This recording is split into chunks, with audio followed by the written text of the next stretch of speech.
Toujours en Chine, des pivoines de la ville de Luoyang sont actuellement exposées avec des objets d'art dans la cité interdite à Beijing, une exposition qui allie beauté naturelle et charme des trésors anciens.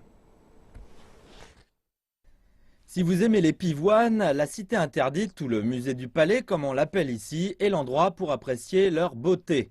60 variétés de cette fleur tout droit venues de la ville de Luoyang, connue pour cultiver les meilleures pivoines du pays, fleurissent ainsi dans les jardins de la cité pourpre. L'ancien complexe impérial ouvre ses portes à la beauté des fleurs.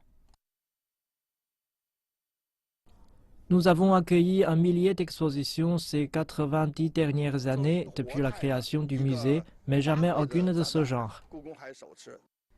Les 186 objets d'art présentés sont extraits du trésor caché de la cité interdite. Il s'agit de porcelaine, de peinture et de pièces de soie.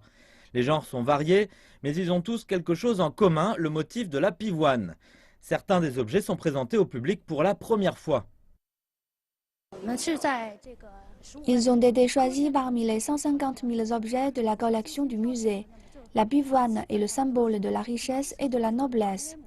Décorés au motif de cette fleur, ces objets prennent un sens de bon augure. C'était donc un des thèmes favoris des artisans des différentes époques. La pivoine est aussi la fleur nationale en Chine depuis les dynasties des Ming et des Qing.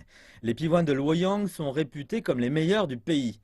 L'empereur Yongzheng a même écrit un poème sur ces fleurs. L'impératrice douairière Cixi aimait tant la pivoine qu'elle en faisait broder sur tous ses vêtements. La saison de la floraison des pivoines est courte et l'exposition durera seulement jusqu'à dimanche. Courez-y!